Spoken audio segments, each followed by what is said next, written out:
Good morning friends. आज का topic हमारा है विद्युत द्विध्रुव के कारण विद्युत क्षेत्र की तीव्रता ज्ञात करनी है।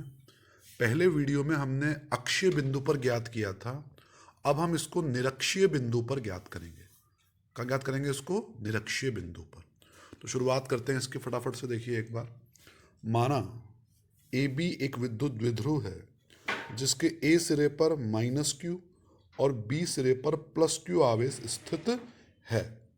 दोनों आवेशों के बीच की दूरी 2a होती है। दूरी कितनी होती है? कुल 2a। ये केंद्र है, अगर ये केंद्र है तो ये दूरी a हो जाएगी, ये दूरी भी a हो जाएगी। ठीक है। इसके केंद्र बिंदु O से निरक्षीय, देखो ध्यान रखना, पहले वाले वीडियो में हमने अक्ष की बात की थी, हमने इस पॉइंट को इस अक्ष पे लिया था, अब हम कहाँ लेंगे उसको? निरक्ष पे। ठीक है। तो केंद्र बिंदु O से r दूरी पर निरक्षीय बिंदु P पर विद्युत क्षेत्र की तीव्रता ज्ञात करनी है। ठीक है। उद्देश्य क्या, वापस बोलिए एक बार। माना ए बी एक विद्युत द्विध्रुव है जिसके ए सिरे पर -q, बी सिरे पर +q आवेश स्थित है। दोनों आवेशों के बीच की दूरी 2a है। इसके केंद्र बिंदु O से r दूरी पर किसी बिंदु P पर मुझे विद्युत क्षेत्र की तीव्रता का परिकलन करना है। इसके लिए देखिए, आप सबसे पहले मुझे बताइए B बिंदु पर कैसा आवेश है? +q। और B से P की दूरी, अगर ज्ञात करें तो देखिए, क्या ये त्रिभुज है क्या? यस। त्रिभुज में पाइथागोरस प्रमेय लगाएं तो ये दूरी r है, ये दूरी a है, तो ये कर्ण कितना हो जाएगा? √r² + a²। ठीक है। तो अब हम बोलेंगे +q आवेश के कारण कितनी दूरी पर? √r² + a² दूरी पर स्थित किसी बिंदु P पर विद्युत क्षेत्र की तीव्रता का सूत्र क्या होगा? हम पढ़ चुके, अगर आपको याद हो। भाई ये तो बिंदु आवेश हो गया ना, द्विध्रुव तो है, पर अभी मैं एक आवेश की बात कर रहा हूं, तो ये बिंदु आवेश हो गया। तो बताइए सूत्र क्या होता है इसका? सूत्र होता है E1 बराबर 1/4πε0 Q बटा दूरी का वर्ग होता है। दूरी कितनी है? r² + a² दूरी है, और इसका स्क्वायर मुझे करना पड़ेगा। E1। ठीक है। दूरी कल अगर आपको याद हो अक्षीय बिंदु पर तो दूरी थी r + a और r - a। आज दूरी कितनी है? √r² + a²। तो इसका हमने कर दिया होल स्क्वायर। इक्वेशन नंबर 1 डाल दें इसको। अब मुद्दे की बात यह आती है कि इसकी दिशा कहां पर होगी, इस E1 की दिशा कहां पर होगी? तो सुनिएगा ध्यान से एक बार। देखो ये क्या है? धनावेश। और ये क्या है? प्रेक्षण बिंदु। तो दिशा होगी B से P की ओर। कहां होगी? B से P की ओर, क्योंकि दिशा होती है धनावेश से बिंदु की तरफ। दिशा कहां होती है? धनावेश से प्रेक्षण बिंदु की तरफ। देखिए आप एक बार, ये धनावेश यहां पर है, दिशा कहां आ गई? देखिए E1 ऊपर जा रहा है इस तरीके से। ठीक है। तो दिशा कहां होगी बोलिए? BP दिशा में, न कि PB दिशा में। कहां होगा E1 की दिशा? B से P की ओर। तो इसके आगे हम समीकरण 1 के आगे कोष्टक में लिख देते हैं BP दिशा में। किस दिशा में? BP दिशा में। ठीक है। अब बात करता हूं मैं ऋणावेश की, जो बिंदु A पर स्थित है। बिंदु A पर स्थित -q आवेश से बिंदु P की दूरी कितनी है? सर वही है √r² + a²। ठीक है। तो बताओ E2 का सूत्र क्या हो जाएगा? इस माइनस आवेश के कारण इलेक्ट्रिक फील्ड कितना जनरेट होगा? सर वो होता है E2 बराबर 1/4πε0 Q बटा √r² + a² का होल स्क्वायर। Equation number 2। अब बताइए ये इलेक्ट्रिक फील्ड, ये विद्युत क्षेत्र की तीव्रता किस आवेश के कारण है? सर ये A बिंदु पर स्थित -q आवेश के कारण है। अब बताओ इस इलेक्ट्रिक फील्ड की दिशा कहाँ से कहाँ होगी, ए से पी की ओर होगी या पी से ए की ओर होगी। सुनिएगा ध्यान से, ए पर क्या स्थित है, ऋणावेश। तो हमेशा ध्यान रखो, दिशा ऋणावेश की स्थिति में प्रेक्षण बिंदु से कहाँ की ओर होगी, जहां आवेश रखा हुआ है, यानी पी से ए की तरफ होगी, न कि ए से पी की तरफ। ठीक है, तो दिशा कहाँ आएगी, बोलो, पी से ए की तरफ। तो E2 इस प्रकार से हो जाएगा, दिशा बोलो क्या होगी, पी ए दिशा में। बहुत सिंपल सा रूल है ये कि हमेशा धनावेश से तो प्रेक्षण बिंदु की तरफ और ऋणावेश में प्रेक्षण बिंदु से ऋणावेश की तरफ होती है। ठीक है, यहां तक कोई दिक्कत आपको। अब जरा मुद्दे की बात पे आइए, बताओ E1 और E2 का परिमाण एक समान है क्या, बताइए। E1 और E2 का परिमाण समान है क्या? यस, E1 E2 का परिमाण तो समान है, लेकिन दिशाएं। अब दिशा की बात करता हूं मैं, तो सुनो एक बात, देखो, दो सदिश अगर एक दूसरे की दिशा में हो, जैसे सपोज करो E1 भी इस तरफ ही होता और E2 भी इस तरफ ही होता, तो परिणामी निकालने के लिए दोनों को जोड़ देते, यानी E1 प्लस E2 कर देते अगर वो एक दिशा में होते। अगर वो विपरीत होते तो सर, अगर वो विपरीत होते E1 E2, तो डेफिनेटली हम उसमें सब्सट्रैक्ट कर देते, माइनस कर देते। ठीक है, अगर समांतर होते हैं तो जोड़ देते हैं, विपरीत होते हैं तो घटा देते हैं सदिशों को। लेकिन यहां देखिए E1 और E2 की स्थिति बड़ी विचित्र है। E1 E2 न तो समांतर हैं और न एक दूसरे के विपरीत हैं। तो इस अवस्था में क्या करना चाहिए, ये मूल बात है हमारी, ये टॉपिक बहुत सारे में काम आएगी हमारे। इस अवस्था में हमको इस E1 और E2 को घटकों में बांटना होगा। कहाँ बांटना होगा, घटकों में इसका वियोजन करना होगा, और ये बहुत महत्वपूर्ण है, इसको आप समझने का प्रयास कीजिए। देखो, E1 E2 को अब हमें घटकों में वियोजित करना होगा। घटकों में वियोजित करना ही इस टॉपिक में इंपॉर्टेंट है, बाकी सब तो गणित है इसके अंदर। समझते हैं इसको एक बार। देखिए, ये इसका अक्ष है, ए बी अक्ष है, ठीक है ना। तो इस अक्ष के समांतर इस बिंदु P पर मैं एक लाइन ड्रॉ करता हूं, इस तरीके से ड्रॉ हो गई लाइन। ठीक है, अब थोड़ा लॉजिक काम में लीजिए। आप देखिए, ये दोनों एंगल थीटा हैं।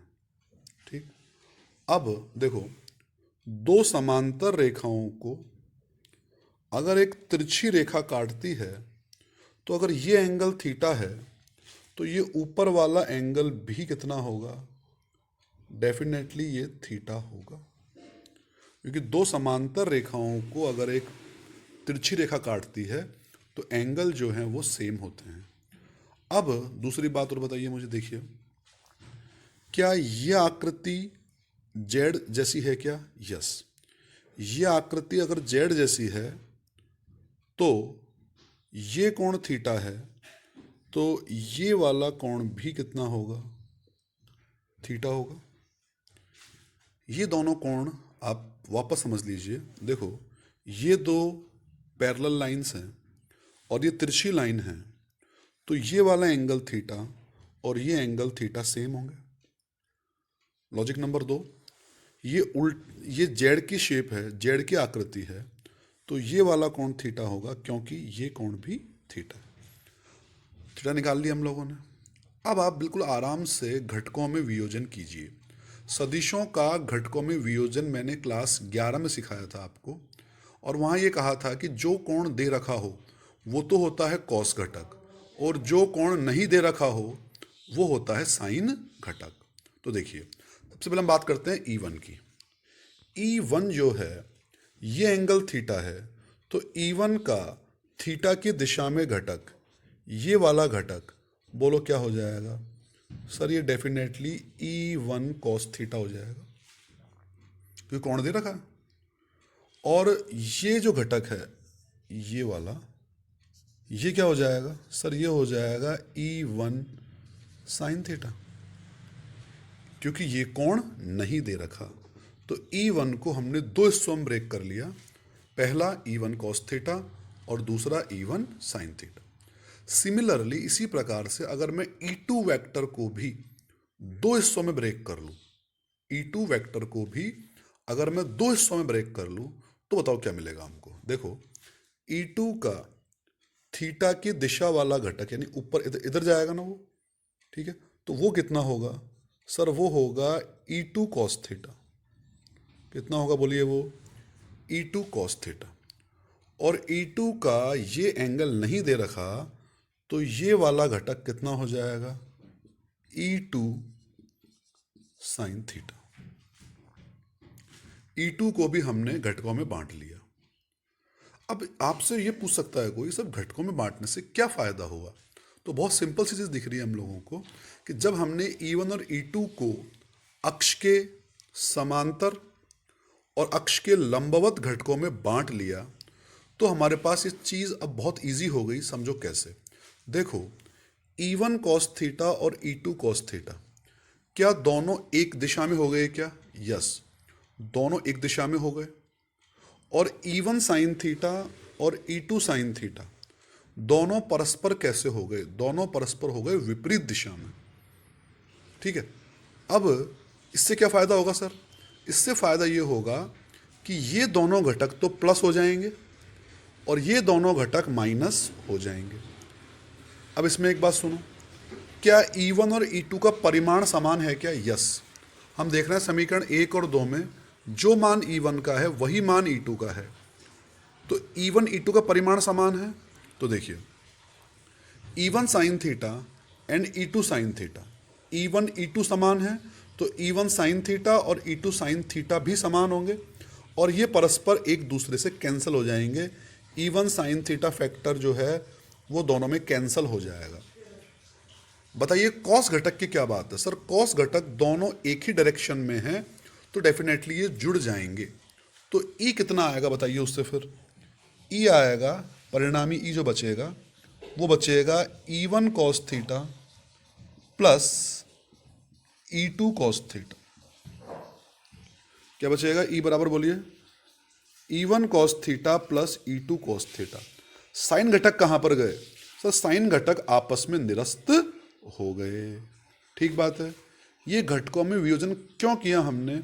क्योंकि E1 E2 न तो एक दिशा में थे न विपरीत थे, तो ना तो वो जुड़ सकते थे न घट सकते थे, तो हमने उसको घटकों में बांटा तो ये आसानी से पाया कि जो घटक अक्ष के लंबवत थे, कौन से घटक थे अक्ष के लंबवत? E1 साइन थीटा और E2 साइन थीटा, वो तो आपस में निरस्त हो गए। और दूसरे घटक कौन से थे? E1 कॉस थीटा और E2 कॉस थीटा, दोनों एक दिशा में होने के कारण परस्पर क्या हो गए? जुड़ गए, ठीक है। अब आप मुझे बताइए E1 E2 परिमाण में समान है क्या? यस, अगर E1 E2 परिमाण में समान है तो E बराबर क्या हो जाएगा बोलो? E1 कॉस थीटा, E2 के स्थान पर E1 रखेंगे। क्यों? क्योंकि E2 और E1 का मान तो क्या है? समान है। E1 कॉस थीटा और E1 कॉस थीटा दोनों को जोड़ दीजिए तो क्या आ जाएगा? E बराबर 2E1 कॉस थीटा। अब हमें सिर्फ करना क्या होगा, क्योंकि E1 का मान तो मौजूद हमारे पास समीकरण नंबर 1 में है, अब हमें सिर्फ कॉस थीटा का मान निकालना होगा। किसी भी ट्रायंगल से हम निकाल सकते हैं उसको। तो देखिए एक बार, क्या आपको एक ट्रायंगल दिख रहा है क्या? AOP, AOP। इस ट्रायंगल में थीटा ये है कि सामने की भुजा क्या हो जाएगी? सामने की भुजा लंब हो जाएगी, ठीक है। और ये 90 है तो 90 के सामने क्या हो जाएगा? कर्ण, और शेष भुजा आधार, ठीक है। लिख नहीं रहा मैं इसको, आधार A और कर्ण R square plus A square का रूट, तो आधार बटा कर्ण क्या होता है? Cos theta. तो बताओ क्या हो जाएगा? ये हो जाएगा कॉस थीटा बराबर आधार बटा कर्ण, कॉस थीटा बराबर आधार बोलो A और कर्ण बोलो under root R square plus A square. ये A square plus R square तो एक ही बात है ना। अरे इस R को पहले लिख दो, इसको बाद में लिख दो। तो कॉस थीटा का मान आराम से मिल गया हमको, कितना? A upon under root A square plus R square. अब कॉस थीटा के मान को समीकरण नंबर 4 डाल दें इसको, तो समीकरण 4 से तो कॉस का मान और समीकरण 1 से E1 का मान हम समीकरण 3 में प्लेस कर दें तो E कितना आएगा बोलिए? 2। E1 की वैल्यू है 1/4πε0 Q upon under root R² plus A² का होल स्क्वायर। ये मान हो गया E1 का। और अब मान रखें कॉस थीटा का, तो what is the value of cos theta? That is A upon root of R² plus A²। ये हमने कॉस का मान रख दिया इसमें। A² plus R² plus A² एक ही बात है, ठीक है। अब जरा समझें इसको एक बार। ऊपर ऊपर क्या हो जाएगा, देखो Q और 2A। मैंने कहा था आवेश और आवेशों के बीच की दूरी का जो गुणा होता है उसे हम कहते हैं द्विध्रुव आघूर्ण। क्या कहते हैं उसको? द्विध्रुव आघूर्ण। उसको P से रिप्लेस कर देंगे और द्विध्रुव आघूर्ण के जिस भी टॉपिक में आपको Q और 2A मिलता है के स्थान पर P लिख दीजिए आप, ठीक है। अब जरा यहाँ समझते हैं इसको एक बार। देखो रूट का स्क्वायर है तो ये रूट हट जाएगा ना, रूट क्या होगा? हट जाएगा, रूट का स्क्वायर है। अब यहाँ पर कितनी घात है? यहाँ पर 1 घात है और रूट का मतलब कितनी घात है? आधी घात है। तो ये आधी घात और ये 1 घात मिलकर के कितनी हो जाएगी? 3/2 घात। कितनी हो जाएगी मिलकर के? 3/2 घात। तो E कितना आ जाएगा बोलिए? E आ जाएगा हमारे पास, इसको E निरक्षीय भी कह सकते हैं हम लोग। E निरक्षीय कितना आ जाएगा? देखो 1/4πε0। ये तो यूं क्यों आ गया ऊपर? अब मैं 2 और Q और A इन सब के स्थान पे क्या रख दूंगा? P। और नीचे R² प्लस A² की घात 3/2। घात 3/2 समझ में आई कैसे है कि एक तो ये हो गए और आधी ये हो गया, तो 1 और आधा 3/2। तो ये हमारे पास E निरक्षीय का मान आ गया। E निरक्षीय बराबर 1/4πε0 P अपॉन अंडर रूट नहीं R² प्लस A² की घात 3/2। अब पुनः इसमें हम एक अप्रोक्सीमेशन मानते हैं, सन्निकटन, कि A जो है आवेशों के बीच की दूरी का आधा वो R की तुलना में कम होता है, तो A² क्या होगा? R² की तुलना में और भी कम हो जाएगा। तो इस ऊपर वाले समीकरण में A² के स्थान पर हम रख देंगे 0, तो वो हट जाएगा। तो E निरक्षीय बोलो कितना बचेगा? E निरक्षीय हमारे पास बचेगा 1/4πε0 P।